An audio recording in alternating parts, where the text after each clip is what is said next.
You are now listening to the World Sports Network live from the University of West Georgia in Carrollton, now on Odyssey Station. We're back, baby. It's season 6 of Sports Out of Pocket, where the takes are cold and there is zero chill. That's right. We're back with controversy. We're calling out the fakes, the frauds, and the failures. Cash or Trash is back too. Your takes, your trades, we judge it all. And we're bringing you stats, smack talk, and sleepers in our segment, Fantasy Football. And then we take you down to the 2-minute warning, where we try to plead our case on horrible sports takes. And we're melting the ice with the return of Fire Me Up. And you already know we bring you the coldest interviews in sports radio. This is the Philly Sports Guy. This is former MLB All-Star Justin Masterson. Hey, yo, what up? My name is Josh Martinez from Z100 New York. What up, guys? It's Tyrell Adams, former UWG linebacker. One vet, 3 rookies. Sports Out of Pocket Season 6. Zero chill. What is going on, everybody? Welcome to Season 6, Episode 12 of Sports Out of Pocket. I'm your host today, Jackson Voles, and today I have around the table the best cast I could possibly do this show with. Across from me, he's not very happy with me right now. We'll get onto that a little later on the show. JT Groves, how you doing, man? Man, I'm doing great, but now I'm sitting across from my worst enemy. But I'm excited for this show. I'm just really excited to get it going. Now, writing on his notepad, probably scheming up something to take me down during the fantasy football segment, Grady Hamilton. Grady, how's your day going, man? It's going pretty good. Georgia football's still on top, so I think I'm happy. You know who else is a big Georgia football fan? I don't know. The guy making us sound good behind the board, Michael Miller. How's your day going? Drake May. Drake May? Wait, That's it. Drake May? That's it. Drake May. Drake May? You know, there's a Did you see Drake May this past Sunday, Jackson? I did, and you know, there's a lot of controversy surrounding him with Whoa. the MVP talk. What did you just say? Say that again? Controversy? Say that one Oh, more my time. goodness. With Cue that, it. let's get into the show. I'm just here so I won't get fined. We in here talking about practice. It's time for the latest sports controversies. Now, before we get into the MVP talk, I want to talk about a different award. As y'all know, the MLB season wrapped up a week or two ago, and I want to start off with an award that was announced last night. AL Manager of the Year went to Stephen Vogt of the Cleveland Guardians. Maybe AL Manager of the Year of guys who bet and go to prison like Luis Ortiz and Emmanuel Clase. But no, I don't think he deserved it. I think it should have gone to John Schneider of the Toronto Blue Jays. He's absolutely turned around this team, led them to a World Series championship berth. Michael, you're a big baseball fan. What are your thoughts on this? Yeah, I agree. I don't think Steven Vogt should have won it. John Schneider, like you said, the Blue Jays didn't win the division last year either. This year they ended up winning the AL East, number 1 seed in the American League, all the way to the World Series. I think you could also make the debate every year. You can make a debate whoever wins the American League or wins the National League should probably win the Manager of the Year. I think you can make a debate for that anyway. But yeah, for sure, I just don't really understand why they gave it to Steve Vogt, especially when didn't he win it last year too? He won it last year. Yeah, the last year made sense because the Guardians hadn't been good, and then he got there and they started winning and got in the postseason. But yeah, I don't understand why they gave it to him this year. This year, I don't really understand the argument about if you make the World Series, blah blah blah. I think it's who's the biggest contributor and impactor to a specific team, and how much have they improved on the previous season, because the Blue Jays didn't make the postseason last season, but they made the World Series this season. So big highway robbery for John Schneider. I have a question. Yeah. Do they take into account postseason? Are they supposed to in the voting? Because I know in in the NBA, they're not supposed to take into account postseason in MVP discussions. That is true. That's the thing. Is actually, it because it's kind of yeah. weird to vote after the World Series, because that'd be like if you waited to vote on all the awards for the NBA afterwards, and then you just gave the best player on the best team MVP every single year. Maybe that's something they need to absolutely change, but I still think, regardless, regular season, I mean, even then, like you said, the Toronto Blue Jays had the best record in all the American League. Now, Yep. JT, you're a Yankees fan. Yankee bias aside, because I know you don't like talking highly about the Blue Jays. Your thoughts on this? I 100% agree with just about everybody at this table. I think John Schneider deserved this award. I mean, we saw the Blue Jays miss the postseason last year and then go all the way to the World Series and put up a great match against easily the best team in baseball. I think that John Schneider deserved it, even if we're not including postseason. They had the best record in the AL. I think that the Blue Jays and John Schneider, he should have won this award. Now, JT, shifting sports, I know you have a big controversy for this week. I sure do. So something happened in our fantasy football league So last night, I sent a trade to good old Brandon Dyer. He's on the playbook with us Fridays at noon. Go check that out. But I had a little trade that I sent last night, and I was trading away Dalton Kincaid and my team captain, Jameis Winston, before he was pronounced a starter, for Dallas Goedert, because I needed a better tight end. And so I thought Dallas Goedert was a better tight end. And I know Brandon is building a God squad, a.k.a. the New York Giants, on his fantasy football team. So I sent that trade last night. And then this morning, they declare Jameis Winston the starter, and Brandon accepts the trade right away as soon as he sees that. I'm not even awake yet. And so I have the trade through with my thought process being, oh, yeah, Jameis is still the third string. He might be the second string quarterback behind Russ now. Nope, they're going to start him this week, and then Brandon accepts that trade, and our Mr. Corrupt Commissioner over here, Jackson Bowles, who's sitting across from me, point the camera to him real quick. I want to see the guilt on his face. Look at that. Look at that. Cheeky. So what happens is I text him. I say, hey, I text Brandon first. I say, hey, Brandon, why'd you accept that trade? It was kind of unfair. I didn't have the... It was not unfair. All right, I'll let you talk later. I'm talking. So I text Brandon, hey, Brandon, why would you accept that trade? I feel like we could have definitely discussed it now that Jameis was declared the starter. And he said, I was just doing it to get a reaction. I was just doing it for a joke. And I was like, okay, I understand that. That's Brandon. I mean, maybe there was something else going wrong, but, I mean, it's Brandon. I trust him. I know that he was probably just doing it and being truthful about it. And so we both text Jackson, hey, send this trade, veto this trade, right? And so Jackson was like, all right, and then says, whoops, after he sends the trade through. He says, whoops. And so I'm like, Jackson, you're actually stupid. What is wrong with you? And so we send the trade back. And then what does Jackson do? He talks for 30 minutes to an hour about, oh, no, if you wanted to make the trade. Hold on. So let me speak without you speaking, because I let you speak without me speaking. You just overlapped me completely. Well, no, we have about 4 minutes left in this controversy segment. Yeah, and I feel like this should take up all of it. You want to talk about truth. JT, you straight up told Joey in previous of trades this season. I'm excited for this. Saying that it was a fair trade. And John Howley, by the way, thank you, John, for running TriCaster for us today, has said, go trade with Joey. Go trade with Joey. Because you absolutely fleeced Joey, and you made Joey have a mental breakdown in the group chat. That's irrelevant as of right now. Yes, that is irrelevant. Why are you bringing it up if it's irrelevant? So you said you were asleep when they announced Jameis Winston the starter, correct? Yes. That sounds like a you issue because you left the trade on the block and Brandon accepted it. Now, if Brandon didn't want to take the trade back, I would have left it to, still have Brandon have Kincaid and Jameis Winston.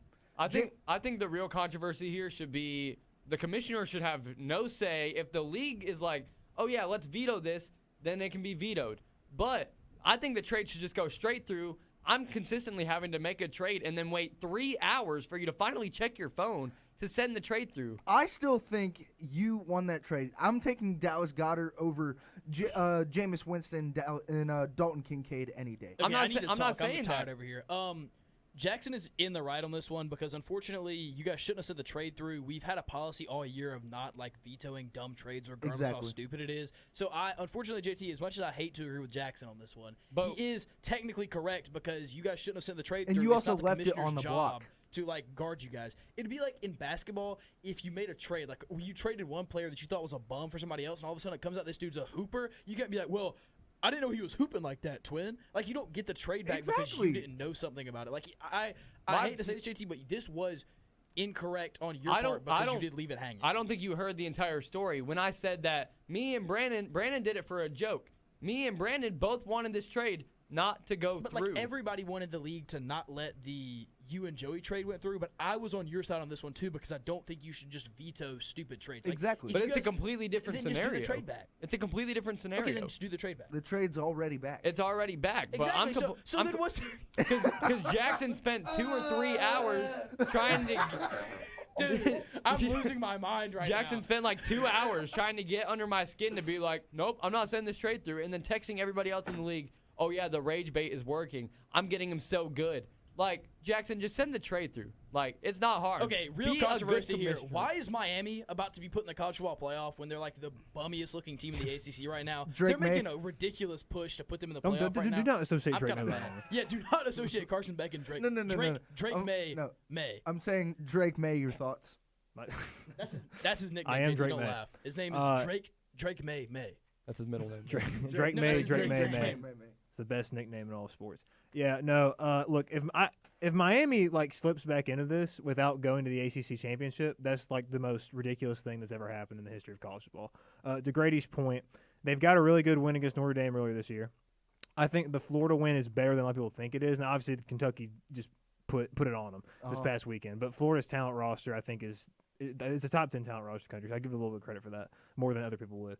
But you've got 2 losses against a Louisville team that's not bad, and then you go and lose to SMU.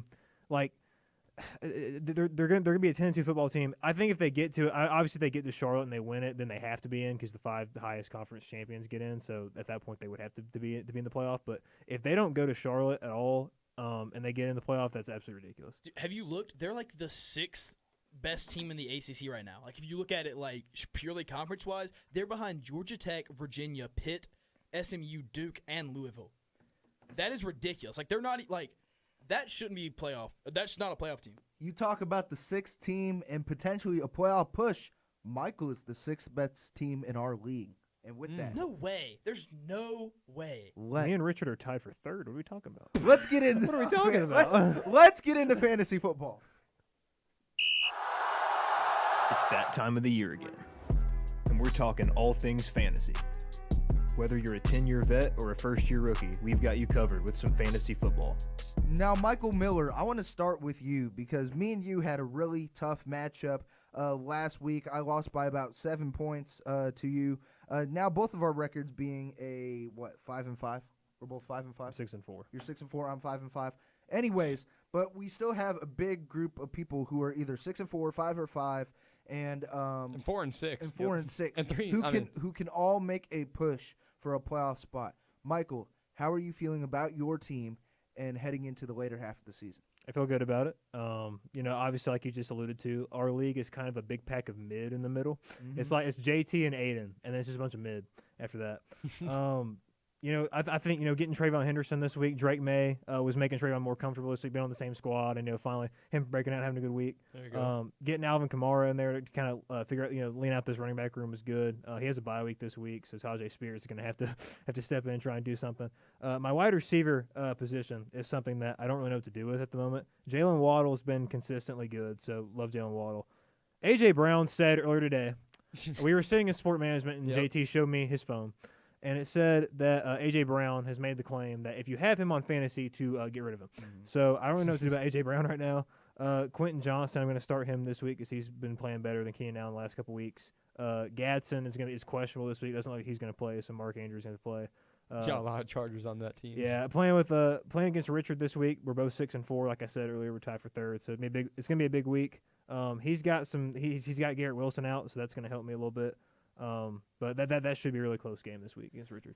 Me personally, I'm not feeling very high about any of my positions because obviously I had some key departures when it comes to injuries. For example, Mike Evans out for probably the rest of the season, who is my wide receiver 1. T. Higgins is performing very well since the acquisition of Joe Flacco over there in Cincinnati. One guy I'm not very high on within the past couple weeks, DK Metcalf. Because DK Metcalf, when you have Aaron Rodgers throwing him the ball, the past 4 weeks, 6.5 points, 2.6 points, 16 points against Green Bay, which is fine, and then 8 points. So DK Metcalf is on the board. My running back room is Bijan, David Montgomery, and Sean Tucker. So if one of those running backs go down, it's absolutely Jover for me. It is Jover. But JT Groves, you're sitting comfortably at an 8-2 record in the second place position. I actually almost beat JT last week. By He the way, did. Which is He crazy. really did. I was There very There scared. was a second where it was like touch and go. What happened, by the way? I like. We had the Sports Out of Pocket Bowl. It was like or Rose Bowl. It or was Peach Bowl. unreal. What happened in the game? Because there was one point where it was like JT was favored like 30 to 70% going in, and at one point I was up like 54 to like 46. You know what happened with that? Grady was up for most of Sunday's slate, and then something happened Sunday night. My players didn't, or I think I was up, and then my players didn't perform on Sunday night, and your players went off on Sunday night, and so I was only up by 16 going into Monday night. While you had Jalen Hurts, I had the Packers defense, and Packers defense came in clutch. Jalen Hurts didn't perform. Might be the worst quarterback of all Might time. That just might be. have been one of the worst games I've seen Facts. all season from I'm- the well, Philadelphia. I'm You Eagles. can mad talk at about you that for later, that. though. You can talk about Yeah. that later. But I mean, I'm feeling really confident going into this week, sitting at 8-2. Got official word that I have clinched a playoff spot. Now it's all about getting that bye week, and so I have the opportunity to knock the commissioner out of a playoff spot this week. I'm taking on Jackson, and I'm feeling really, really good about my team this week, hoping that I get a good tight end because Kincaid is questionable. So if he plays, that'd be awesome. If not, I'm going to have to seek out another tight end, probably Dallas Goedert from Brandon again. We'll see how that goes. We're still in trade talks. But I'm feeling really good. Feel like I'm going to beat Jackson, knock him out of the playoffs, and give Joey that 6 seed. But now, Grady Hamilton, you're a solidified bottom feeder, man. You're at the bottom of the fantasy football league. What do you have to say after everybody projected Joey Prater to be the last seed in our league? So I took your side earlier, Jackson, but I really do hate you for doing that auto draft that gave me 2 players that couldn't play for the first like 4 weeks of the season. Hold on. That's not an excuse because JT auto drafted as well, and he's at an 8-2 record. His auto I draft think didn't it's a give him manager someone that had problem, J- buddy. What? My first overall pick was Malik Neighbors. Look what happened. I made a trade before he got And, hurt. Yeah, you traded him to me, and Yep. his knee exploded. Like I don't know what to do at this point. Like guys, I'm cooked. I could get you could give the best manager in the planet this team, and he'd still be cooked. Like I don't know how much there is at this point. But JT, you can pry Quinshaw Judkins out of my cold dead hands. I was just about to if mention you that. ever offer a trade again, I will kill you. That's really all I have to say, though. Grady, I'm check your inbox. keeping all my good players. So I'm not letting anyone else have them, basically. Now, JT, You have a good team. I don't get how your team is not performing. I mean, you have Travis Kelce, you have Quinshawn Judkins, Jahmyr Gibbs consistently putting up 40, 50 points a game. He put up 50 against me last week with Jahmyr Gibbs, but then the rest of his team just did not perform. he has no wide receiver room. But that's no excuse. But JT Groves, before we wrap up this segment, who are your starts and sits and waiver wire hits around the league? How is Malik Neighbors' 67th position rank right now when his knee is exploding? Did you just say It says 67? I'm sorry. Okay, so my start of the week, I don't have any sits of the week right now. Actually, yes I do. David Montgomery. Sit David Montgomery this week. Jackson is actually starting him this week. Very, very questionable. I have nobody else on I my know team. we saw Jahmyr Gibbs and David Montgomery have a great week last week, but it's not going to happen this week. They're playing the Eagles, one of the best rushing defenses in the league, and David Montgomery, his projection's only 10 points. I don't even think he gets that. He might get a touchdown at the goal line, but I would not start him if you have the chance to not start him. Start Travion Henderson, who I did give Michael Miller last week, and he popped off last week. He's going to pop off again this week. Very, very easy matchup, I'd say. But I'm trying to see who they play. The Jets, yeah. The Jets don't have a good defense, and we've known this. I think Travion Henderson's going to put up another 20-point week, and I think that Michael Miller is actually going to get this win against Richard Reed this week because you have Travion Henderson. And Drake May. And Drake May. Well, also, Andrew I'd May. like to throw in a quick All start. Patriots players. Start all Patriots players. I want to throw in a quick start very quick before we head into a quick break. Parker Washington for the Jacksonville Jaguars. The past 2 weeks, 17 points against Vegas, 17.9 against Houston, and Houston has a pretty strong secondary when it comes to, pass defenses. But obviously, Brian Thomas Jr., I don't know who has Brian Thomas Jr. In this league. John Howley does. Has been very disappointing, very underwhelming in his sophomore season for the Jacksonville Jaguars. So start Parker Washington. I'm very high on him. But with that, me showing love with Parker Washington, we're going to show some love to the other shows around the station. But when we come back, we're going to be discussing about this Giants situation in Cash or Trash. Stay tuned. This is the Philly Sports Guy, and you're listening to Sports Out of Pocket on Wolf Sports Network. Wolf Sports Network is back and will feature 3 live shows this fall. On Mondays and Thursdays at 6, Sports Pack has you covered with all breaking sports news at the University of West Georgia and the entire sports landscape. On Wednesdays at 6, Sports Out of Pocket is bringing the energy with zero chill, talking all the hot button issues in professional sports. And on Friday at noon, we get you ready for your college football weekend with the Playbook. You won't want to miss out on all the action this semester at Wolf Sports Network. Man, this beat brings back memories. Anyways, let me tell you all about this show on Wolf Sports Network. Get with the playbook. Get with the playbook. Get with the playbook. It's the playbook. Hear us talk about all college basketball, football, and baseball. Fridays at noon. The Playbook, only on Wolf Sports Network. It ain't just a game. It's everything. This is where the best separate themselves from the rest.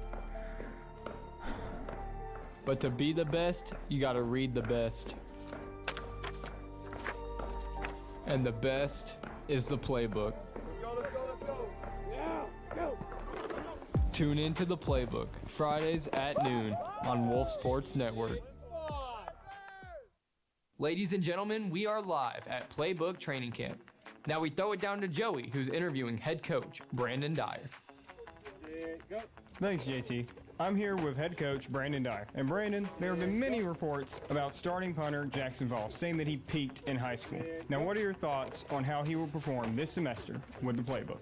Well, Joey, I have full confidence that Jackson Voss will be a breakout star for the Playbook this season, and you'll find out Fridays at noon only on Wolf Sports Network. Will our mouths write a check that we can't cash? Find out when we answer the question on everyone's mind. Cash or trash? You know who's been trash all season? The New York Giants. And the New York Giants just fired their head coach, Brian Daboll. He's gone. He's out of there. Goodbye, Daboll.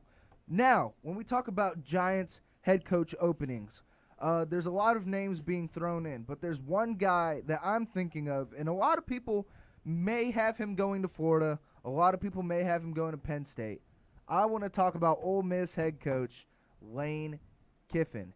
Can you see Lane Kiffin as the new head coach of the New York Giants in 2026? I do. Cash or trash?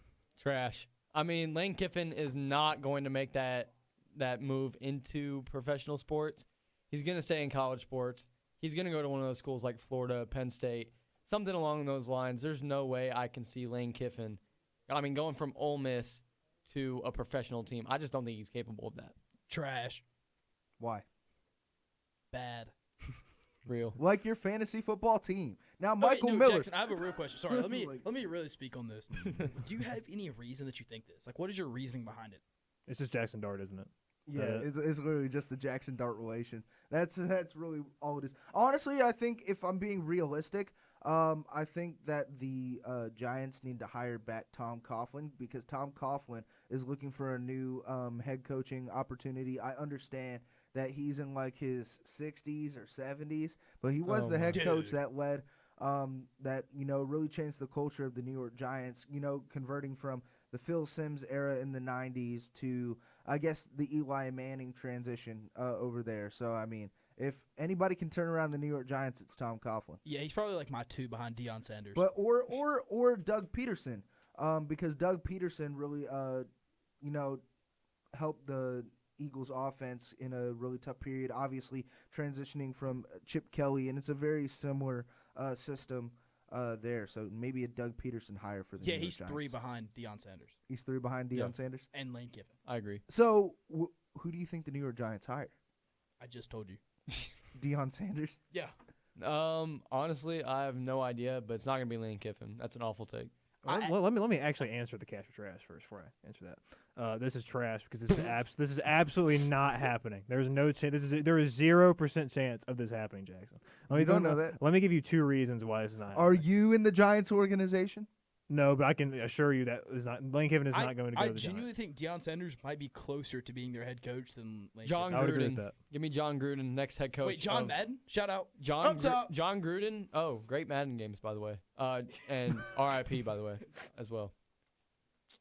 But give me John Gruden. I mean, we've seen those interviews that he's had with Jackson Dart, and I feel like they have that same kind of relationship that Dable had with Jackson Dart. And so I feel like John Gruden, if he goes back into a coaching position with the Giants, that team could be even more fun than it already is. I don't know how he's going to feel about his snap count, though. So, you've seen the videos. That's all you do. You've been clapping for how many years? About 6 or 7? That's all you do? Yeah, what's your heart count? Now, JT, sticking on with you, I know you have a big cash or trash for this week. Yeah, so we talked about who can maybe fill in those boots of Brian Dable. And so my cash or trash is, where's Brian Dable going to go? I mean, I think Brian Dable is secretly Santa Claus, and he just had to get fired so that he could go, organize his elves, make sure all of the production of the Christmas gifts are going well, make sure to fill Jackson's stocking with coal. Just make sure all this stuff is going right for Christmas time, because, I mean, we're getting close. It's only 6 weeks away. You had to fire him at some point so he can actually go and attend to his real team. So I do want to answer this, because you see a lot of head coach hirings. They fit better as offensive coordinators or defensive coordinators. Like Josh McDaniels, phenomenal offensive coordinator for the New England Patriots, sucked as a head coach. Arthur Smith, phenomenal offensive coordinator for both the Titans and the Steelers, sucked as a head coach. I think Brian Dable lands in an NFL organization as an offensive coordinator, because obviously there's going to be a lot of offensive coordinators being, lit up for head coaching jobs in 2026. Jackson, like what does the that have to Colts do with Santa offensive Claus? coordinator. I don't think he's going to be a head coach, but he's a really good coordinator. Maybe not offense or defense. Maybe it's just coordinating his elves to make Christmas coordinating gifts. a sled. Coordinating his sled, his reindeers, making sure they're doing their job. I feel okay, dude. It's just kind of crazy because I feel like the Giants are right about to click. Like if you have everybody healthy on that team, Scattaboo, Jackson Dart, and Malik Neighbors, that could be like a pretty solid offense, like an offensive team for sure. They have a decently And they solid have a great defense. They're very comparable to, I would say, the Washington Nationals. Like you have a phenomenal young roster that haven't really kind of settled in or been implicated to the different systems. I think it's a brushing the dirt off from college years to obviously the transition to NFL and professional football. So I would say they're very comparable to the Washington Nationals, in my opinion. Do y'all think that it was a head coaching issue? Like, do you think do you think they're going to be a better organization for firing him? No, I think it's an organizational issue, because I don't know. It's like the Colts situation, because it wasn't a head coach issue. They brought in new ownership, and they have new coordinators over there, new front office heading into the 2025-2026 season. And, Shane Steichen is a phenomenal head coach for Indianapolis. He was the Eagles' OC the Super Bowl year we lost to the Chiefs. They hired Jonathan Gannon to the Cardinals, Shane Steichen to the Eagles, or to the Colts, my bad.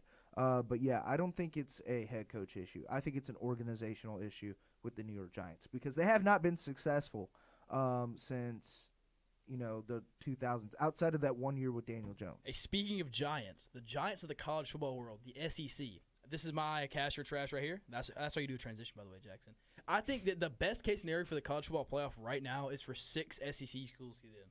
I think that's the best look right now. Cash or trash?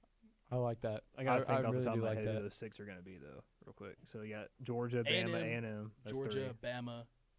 You're going to have – I think you could probably see Oklahoma slipping in if they could beat Bama. I think they're going to try to push Texas to get in. It'd have to be Texas or Oklahoma. There's at least 5 or 6 SEC teams. If they're in a first-round matchup versus Georgia Tech's out of there. Georgia Tech is gone. I could Absolutely. definitely see Georgia Tech getting – first-round exit. Whatever SEC team, that Georgia Tech faces. I'm actually kind of a Georgia Tech fan this year, as much as I hate saying this as a Bulldogs fan. But I think that it really depends. It's a heavily matchup thing. Like, I could see them actually taking down some of the some schools, though, just depending on what matchup you get. Yeah, I'm not going to lie to you. I think listen, I hate Georgia Tech with all my heart. So, obviously there's some bias in this. I think Georgia Tech is, the most fraudulent team. I think they're the most overrated team in college football. I'm not going to lie to you. They are frauds. These people have played a weak conference schedule in the ACC and are 8-1, and they're complaining about being number 17. Don't go lose but to freaking NC State on the road and let up near 50 points, and stop complaining about it and be happy that you're not 3-9 for once. It's ridiculous. Alabama, Tennessee, Georgia, Vanderbilt. I would say arguably Mizzou. That's 5. What, right? Yeah. So those This is a all horrible 5 list. teams I can see taking down. Ole Miss, Texas A&M. All 7 teams taking down Georgia Tech in a potential first-round matchup. Oh, well, yeah. 100%. 100%. ACC football does not hold a candle, or even a flicker to SEC football. Jackson, for once, I agree with you on What do this. y'all think about the Indiana game, though? That was a ridiculous game. Like, Penn State putting up, like, I just don't know what to think about Indiana at this point. Like, after seeing that Penn State game, they should not have been in that close of a game with the team they're supposed to have. Yeah, I thought Indiana was the best team in the country, and I just don't know what that was. Like, you're having to win the game based off of a, touchdown with less than a minute left, and it was an insane catch. Like, it should not be that close of a game when you have the Heisman frontrunner, and you're arguably the best team in the country. You could argue Ohio State. But you're top 2. And you're in that close of a game against a Penn State team who does not have a head coach. Or a legit starting quarterback. Or Drew Aller's hurt. I guess you do kind of got to give him some credit because you've seen good teams almost lose a few times, like worse schools. But Oregon is a team that I'm genuinely looking at and questioning because they've had a few close calls. Like, they almost lost to Iowa, and my girlfriend's going to get mad at me for saying this, but Iowa sucks. Like, they're a really bad football team. Their quarterback is, last week when I checked, he had 4 touchdowns, 4 interceptions. They have a on the really season. good defense. Guys, Yeah. They have a really good But defense. 4 touchdowns, 4 They just interceptions can't on the season? capitalize on offensive consistencies. Like, Mark Gronowski is not a guy who's going to go out there and throw 300-plus yards and rush for over 100. Like, he's a minimalistic quarterback. He's a like one-dimensional. I started playing He's a one-dimensional quarterback. I thought that was a great win for Oregon. I'm not gonna lie to you. Really? I thought that was very impressive. That going into that environment in the cold and the rain against a very good defense. Y'all just don't understand the dynamics that happen in a college football game, except for Grady. Grady. I think Grady has a better.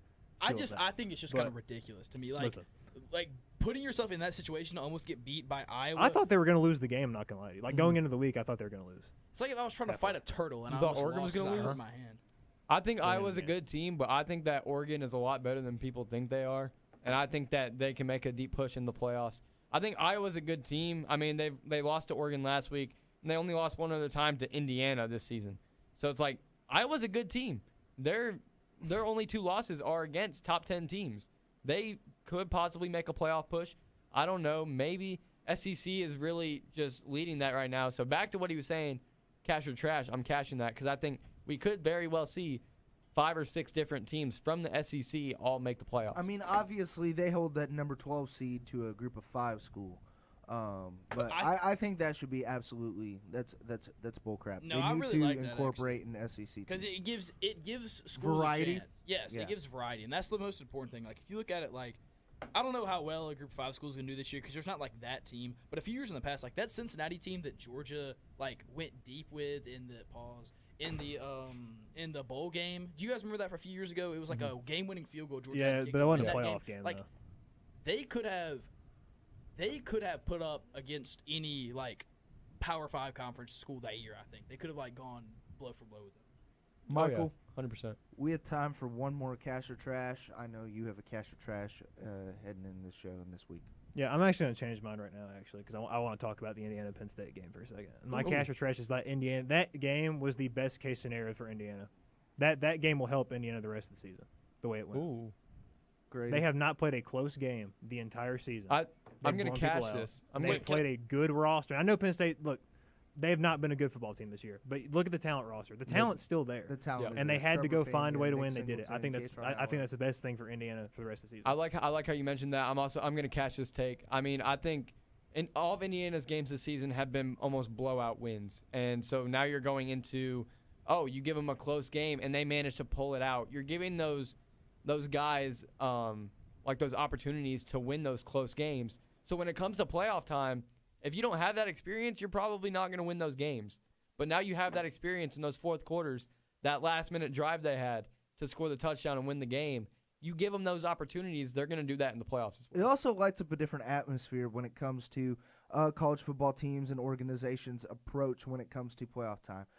Because, for example, you said that, Indiana had all blowout games. I mean, we saw that game versus Illinois. And, it also led to, Signetti signing a 8-year deal or however long they extended him. Fernando Mendoza, there's a lot of high and light shining on Indiana as of right now. And I know a lot of people are going to be skeptical. I'm not going to say skeptical of Indiana because Indiana is still – one of the best teams in college football. But, I mean, I feel like it lights a fire under players, tushes. I'll cash that, and I'll actually follow it up. I think that if Ohio State loses to Michigan at the end of the year, they're guaranteed to win the college football, to win the national championship that year. Because I think that going through that adversity and, seeing their weaknesses will be able to make – I think they're the best team in college football, but I think – skill in the college football playoff isn't always what matters the most. It's clutch factor and being able to genuinely lock in for that moment. And I think that if they don't have an experience going the distance with a team like that, then I don't think they're going to be prepared for the college football playoff. Mm-hmm. I agree. I don't think Ohio State makes it very far. And I mean, we were looking at the brackets from last week that came out, and I think it was Oregon and Iowa State or something like that, and the winner of that would go on to play Ohio State. I feel like we were talking about Oregon a second ago, but I feel like if Oregon wins that matchup in the first round and plays Ohio State in the second round, Oregon's had those closer games. Oregon's had tougher competition than Ohio State this season. I think that Oregon has a pretty good shot of pulling that off against the number one team. I think it's about absolute momentum, and I'm saying the Oregon Ducks are soaring to championship skies. And speaking about soaring, what's their flight path?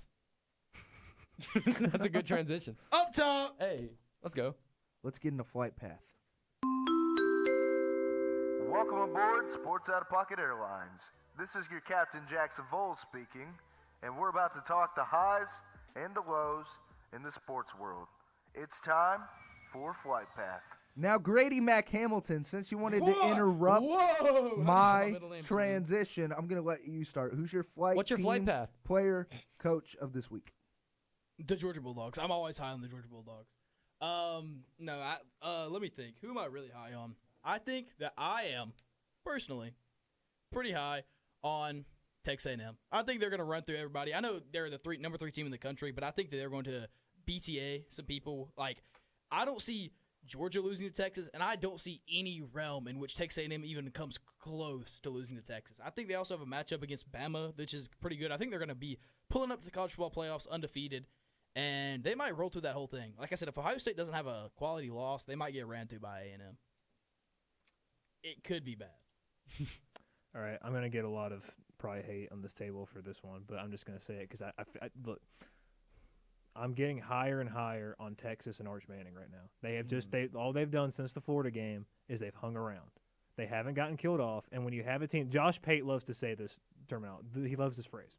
When you have a team as talented as Texas is, with a coach as good as Steve Sarkisian is, you have to cut the head off the snake. Mm-hmm. They're still alive. They're still moving. Their head is still on, all right? And they got a big chance this weekend to make a statement. I don't think they're going to win that game. I think it's going to be a very close, very competitive game. I think we end up winning the game because, number one, we just own Texas, number one. There's no really logical way to explain why we beat that team twice last year, except for mental edge. We're better than them, and Texas is not a good – they don't have good coaching. So I think we're going to beat them again this year. I think we beat them this week. I think it's a very close 4-quarter game. Texas can 1,000% absolutely beat Texas A&M. That is something that I don't think a lot of people are thinking that way right now. The game is not only in Austin, Texas, but Texas has continued to play better and better these last couple weeks since that Florida game has ended, and they're still super talented. So Texas has problems. I don't think they're a perfect team, but they could very well finish 9-3 and sneak their way into the playoff. Mm-hmm.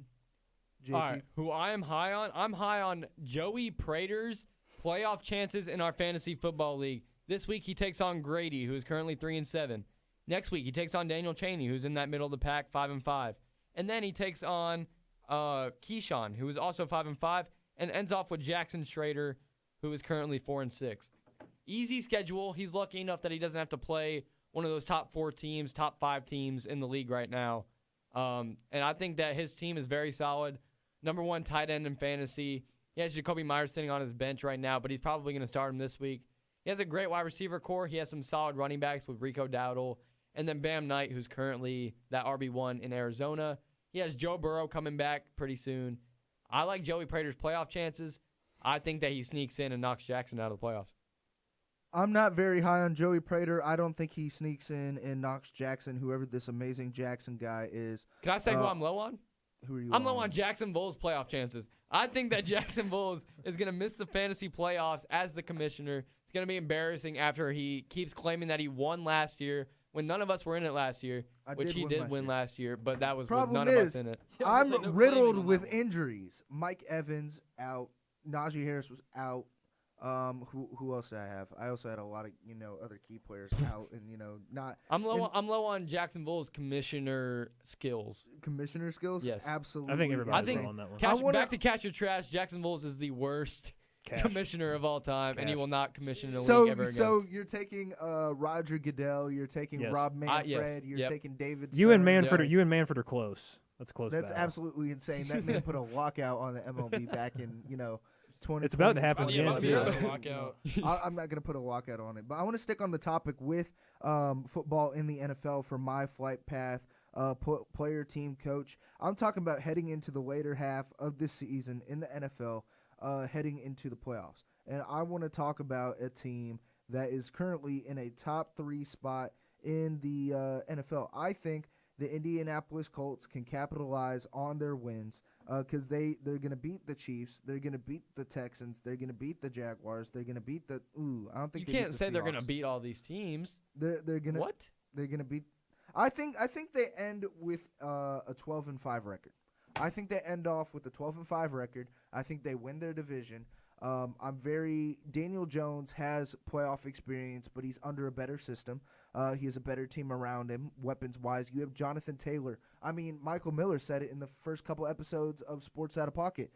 It's like having Saquon, but a little worse. It's like now it's Saquon, but better. But now, Saquon, but better this season. And also, you look at the weapons around Daniel Jones. You still have Josh Downs. You have Michael Pittman Jr., who's playing like a top 5 receiver in the NFL.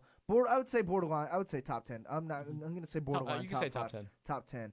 And the tight end position, having rookie Tyler Warren. By the way, John, I want Tyler Warren. I'll give you Jake Ferguson. And somebody else. And Brian Robinson Jr. And Brian Robinson Jr. has actually been doing pretty well. But, I like the Indianapolis Colts' chances heading into the playoffs versus teams that, we really haven't seen raise to championship skies in a while. Speaking of, like the New England Patriots with an 8-2 record heading over there. Yeah, Drake May. The Denver Broncos haven't made the playoffs since 2016, since the Peyton Manning Super Bowl season. Pittsburgh's always an 8-winning team. Chargers never get past the first round. The Buffalo Bills always choke in the championship. Jacksonville hasn't been really solidified good since 2018. Besides the one season, they're in the Chiefs. The Chiefs are, not been able to run on a three-peat. Capitalizing on championship wins, especially when it comes to AFC bursts. So I think the Colts are the equivalent of the Steelers. In that one season, they started off 11-0, and then they ended up being absolute horrible and getting out of the playoffs. I'm looking at the strength of schedule. Falcons are next. They're next up. I will say, as much as I hate to say it as a Bills fan, the Patriots are actually going to win the division this year. They have such an easy schedule. They've had it all season. And the Bills have a really tough schedule coming up. I'm very nervous for the Bills. I think they still make the playoffs, but we're going to be a wild card team at best. I think the Patriots have too easy of a schedule. They're too far ahead of us right now. So I want to ask very quick, when it comes to AFC and playoff standings, because we're only in Week 11, and you still have 6 more weeks in the NFL season, who are you higher on heading into the later half of the season and potentially like the first couple rounds in the playoffs? The New England Patriots. Or the Indianapolis Colts? The Patriots. I'm much higher on the Patriots for the main fact that they have Drake May. Outside of Drake. Outside of Drake. No, outside of them has a quarterback whose nickname is their name. And that's kind of aura. Drake May. Drake May. Yeah, I'm higher on the Patriots. They have an easier schedule, and I think they've been able to beat those tougher teams. Like they played the Bucks, they beat the Bucks.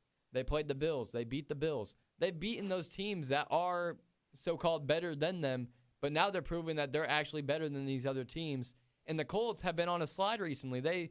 I mean, last week they beat the Falcons, but the week before that they lost. Like they're not very consistent with how they play, and if Jonathan Taylor doesn't have a good game, that team's not going to win a single game. I actually want to talk very quick before we go into a quick break about a team that hasn't been super consistent on the way they play, who is currently sitting at, I believe, the top of their division. Yeah, they're second in their division. The Chicago Bears. How high are we on the Chicago Bears with the whole Caleb Williams and obviously bringing in Ben Johnson, who's been able to capitalize on every single fourth quarter drive that, they've been in tough situations. How high are you on the Chicago Bears? I think the Bears are a very sneaky team that might sneak into that last spot in the playoffs this year. I think the Packers are the best team in the NFC right now. I mean, they had a close game against the Eagles, but I do think the Packers are the best team in the NFC still. So they're going to win the division, I believe. I think the Lions and Bears are kind of fighting right now.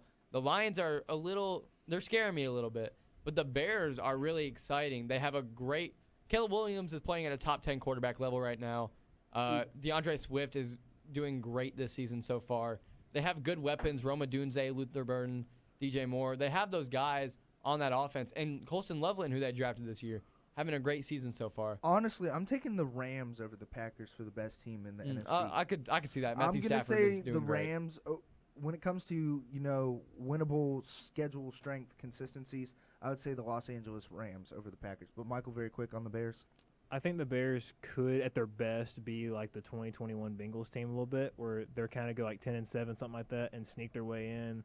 And if they get hot at the right time, they can beat anybody. I don't think they're anywhere near like a complete enough team to like win a Super Bowl. If they're not hot, they can't compete with like a Patriots or anything like that. But if they were to get into the playoffs, as a wild card seed and get hot at the right time, I think they could beat anybody at that point. One content creator I watched said he reminds me of young Aaron Rodgers, not in the sense that he's gay, but in the sense that his arm talent is amazing. About Caleb Williams, and I definitely have to agree with that. Caleb Williams is a great quarterback, and like I agree with Michael said, if they get hot, they can whoop some teams up. I'll be honest. That is true. Speaking of hot, right before we get into Fire Me Up, we're gonna show some love to the other shows, but stay tuned. We're gonna get fired up once again about our NFL teams. Stay tuned. It's Wednesday, and you know what that means. You're listening to Sports Out of Pocket, live on Wolf Sports Network. The Wolves play here. Step right up, folks. It's season 2 of the Playbook, where we're talking everything college basketball and baseball and... Wait, Jackson. Dude, it's fall. And just like a playbook, I think we need to call an audible. We are talking strictly college football all semester on season 2 of the Playbook, Fridays at noon, only on Wolf Sports Network. It's time for season 2 of the Playbook, and we're talking all things college football, putting together a better sophomore season than Tim Tebow in 2007. To the listeners and everybody at Wolf Nation, I promise you one thing. You will never see an on-air personality work as hard as I will for season 2 of the Playbook, and we will make this show better than any college football radio show will ever be for season 2 of the Playbook. Listen as we fulfill this promise, live, every Friday at noon. Listen up, because I got to tell you, Sports Pack is back and better than ever right here on Wolf Sports Network. Sports Pack is UWG's one-stop shop for all things sports. From hot takes to heated debates and even your best bets for the week, Sports Pack has you covered. So don't miss out on the fun. Catch us right here on Wolf Sports Network every Monday and Thursday at 6 p.m. See you there.